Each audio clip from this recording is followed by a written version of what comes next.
Hello vegan adventurers, welcome to another vlog from Argentina, and today is our last day in El Calafate, and we got out a little bit later from the apartment because we had to edit some videos, so we only gonna walk for a few hours on this promenade alongside the Lago Argentino, but this time we're gonna go on the left. And tomorrow we are gonna travel with a bus to the famous hiking town El Chalten, which I'm gonna also include in this video.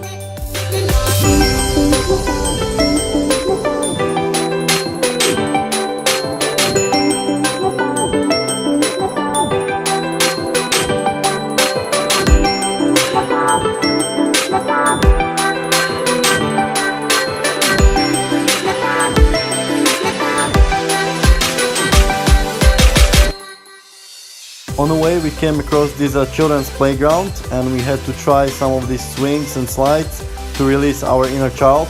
So I think many adults are too serious and forgot how to be playful and are only doing adult things like drinking coffee in coffee shops and restaurants.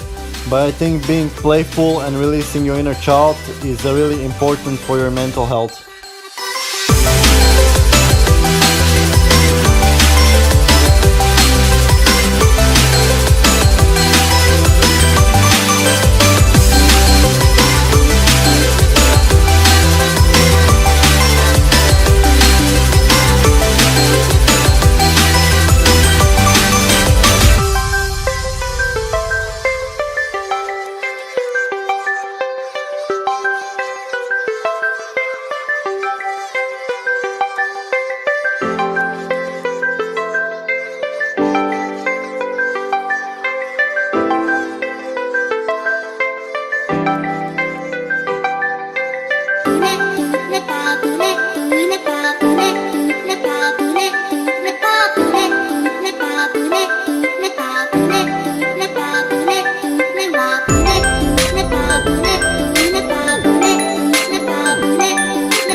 So we stayed in Calafate for 4 days. So what are my impressions and recommendations of this town? So apart from visiting the glacier, there is not really much you can do here. Even the hiking is nothing special here. As you saw in my previous vlog, there are not really any marked hiking paths here. We just found some path along the river, and then it's connecting to the main road, and there are barbed wire fences everywhere. So next time I would only stay here for 2 days to only see the glacier, and would definitely skip the hikes. And because there is a big airport here, many people come from Buenos Aires and Ushuaia who wanna go to Fitzroy. So they just change from plane to bus and travel straight to El Chalten. So if I wanted just to hike to Fitzroy and I already saw the glacier, I would definitely skip staying in El Calafate.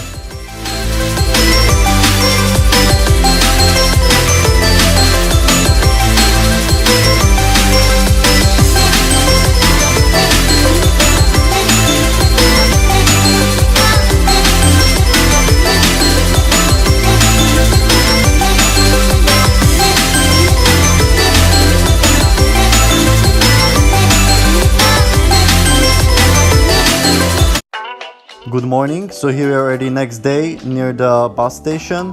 We already bought the tickets to El Chalten for 600 Argentinian pesos, which is about $15 per person. And here in the distance you can see the southern Patagonian ice field.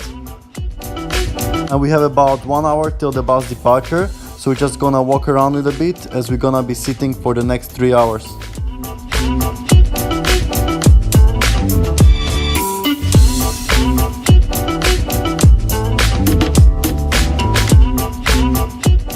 Here we saw some interesting looking birds with the long beaks, and I would imagine this species to be some exotic species and not to live in such a cold climate, and especially here so close to the civilization and to the main road.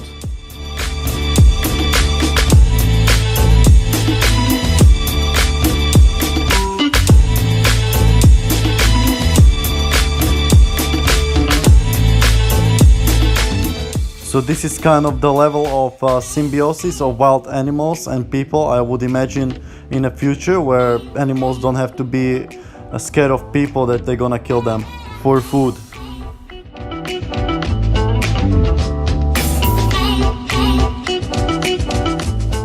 here you can see again the level of environmental consciousness of Argentinians, which is pretty much zero. Here's the hill El Calafate, where you can't get because it's all surrounded with the barbed wire fences.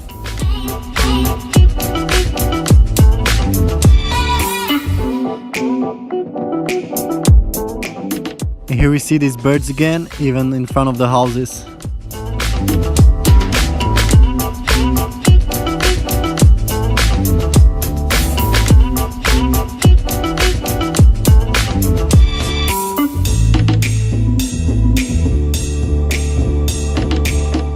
Right, so here we're already sitting in a bus on the way to El Chalten, which should take around 3 hours, and it's a double-decker bus, and I think it left at 1 p.m.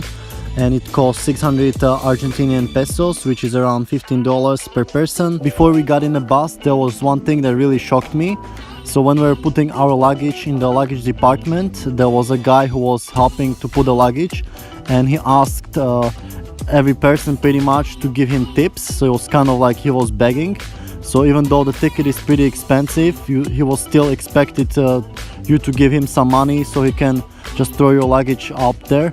So it was kind of like for the first world country like Argentina claimed to be, this was really shocking for me. And apart from that, it seemed like a begging. It was also like that you felt obligated to give him money, because otherwise he would not handle your luggage appropriately. So I mentioned in my previous video about barbed wire fences going for hundreds of kilometers on the side of the road, and people would not believe me. So here is the proof. You can see the fence going even through the river, which is just insanity. I don't understand this retardation and the reason why they're doing this. And this just gonna go for hundreds of kilometers pretty much throughout the whole ride. So just keep watching. Any footage is gonna have a fence on it.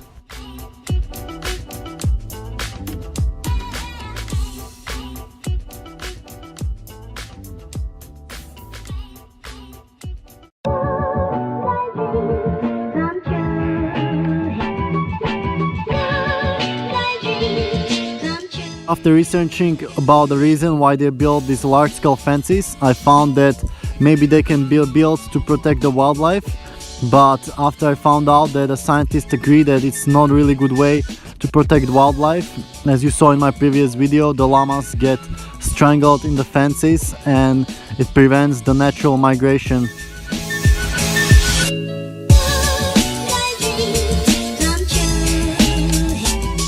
About halfway through, we stopped for a short break at this river. There was also a restaurant here. We noticed that there are not many houses or settlements along the way, which is not surprising because of the conditions of this place. Not many people would want to live here. You can't grow many plants here in this dry steppe. So the only people who live here pretty much have some kind of business interest in tourism, for tourists who come here to see the glacier or the Fitzroy, and they provide them with accommodation or some other services.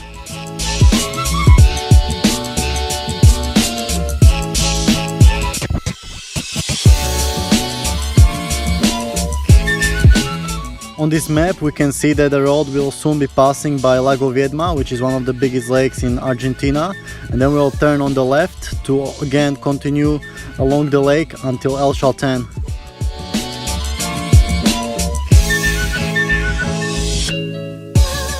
And here in the distance we can already see the famous Fitzroy Massif along with the Cerro Torre.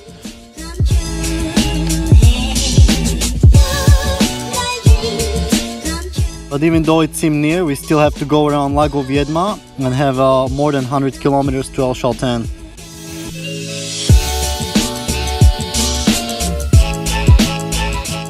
So the Fitzroy mountain really stands out as it's around 3,300 meters above sea level, and Cerro Torre is around 3,100.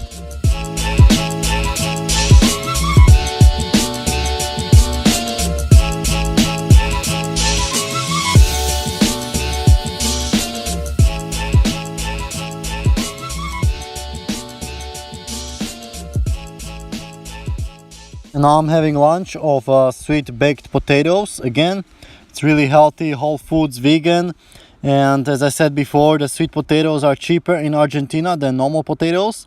So that's why I'm having them almost every day here.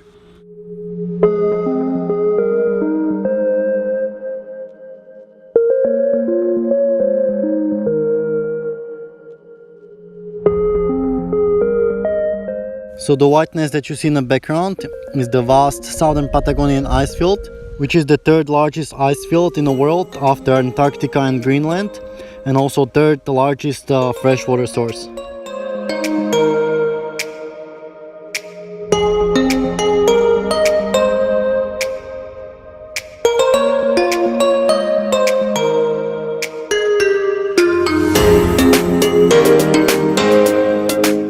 So today we got a really good weather and really good view of the Fitzroy and Cerro Torre massifs.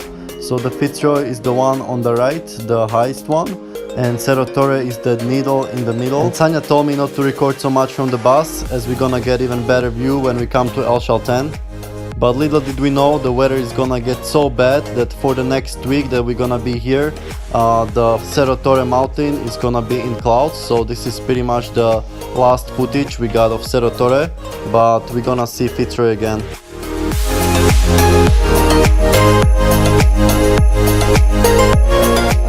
So as this is pretty much the last time we see the Cerro Torre, let me give you some facts about it.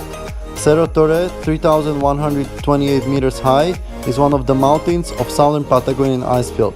It is located in a region which is disputed between Argentina and Chile, west of Fitzroy. The peak is the highest of a four mountain chain. The other peaks are Torre Eger, 2,685 meters, Punta Heron and Cerro Standard. The top of the mountain often has a mushroom of rime ice formed by the constant strong winds, increasing the difficulty of reaching the actual summit.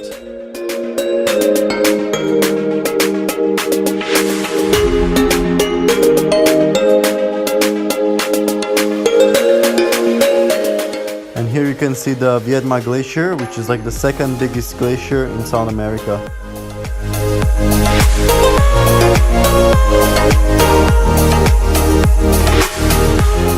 Cesare Maestri, the Italian climber, claimed in 1959 that he and Tony Eger had reached the summit and that Eger had been swept to his death by an avalanche while they were descending. According to Maestri, Eger died with the camera with the recorded footage of them ascending to the top, so they have no proof now that they ascended to the top. The first undisputed ascent occurred in 1974 by another Italian team led by Casimiro Ferrari. While most people these days regard Maestri's 1959 climb to be a hoax, there are still many individuals who believe he did climb it.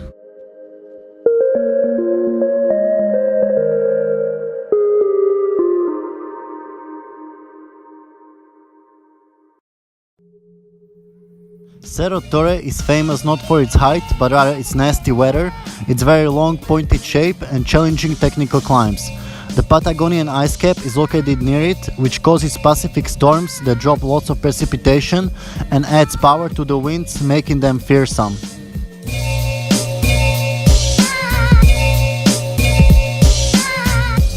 In 2010, Austrian climber David Lama was held responsible for around 30 new bolts and hundreds of meters of fixed rope added to the compressor route on the mountain due to severe weather conditions. Much of the gear was left on the mountain and later removed by local climbers. This incident has caused a huge controversy in the history of the mountain.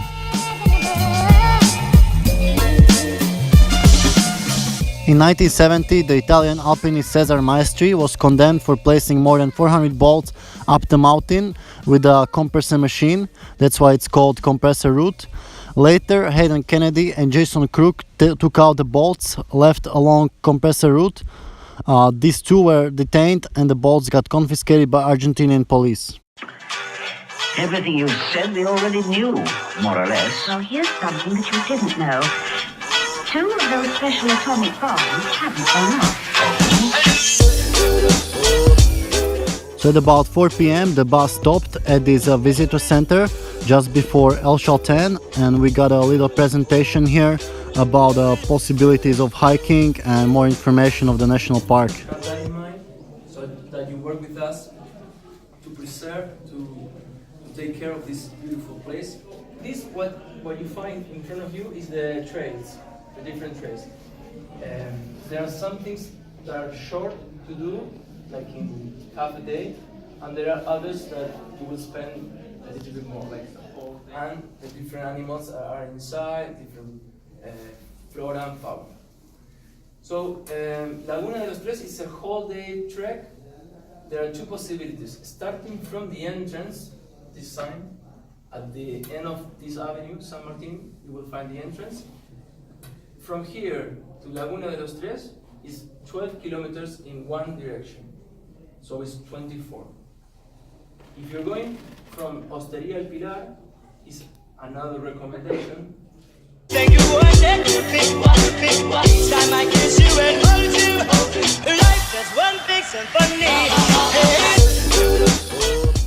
So we just drive to the bus station, and view is not as amazing as there, but it's pretty cool. You don't have to pay anything.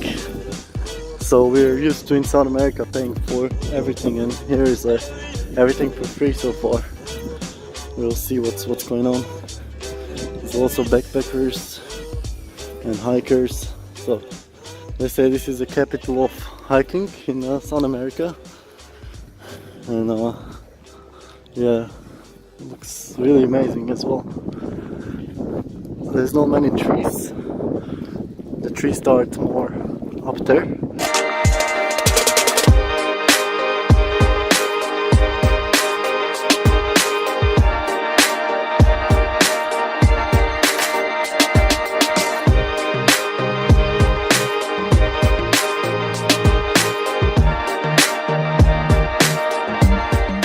So here we are going through El Chalten, trying to find our accommodation, and on the way we see many adventure tour companies doing like ice climbing and other adventure activities.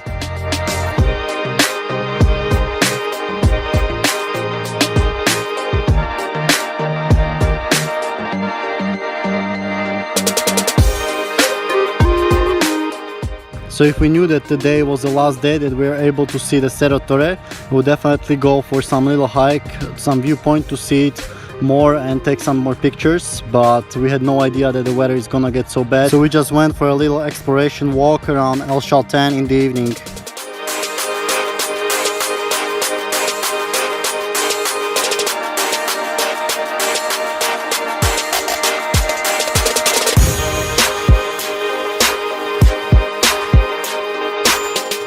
So we're surprised that there was actually a vegan restaurant in El Chalten called Curcuma, which we found on app Happy Cow.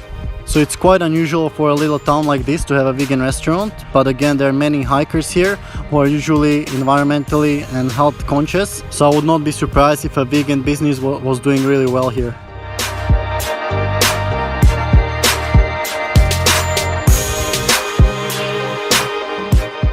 And inside I had some plants growing that actually look like marijuana.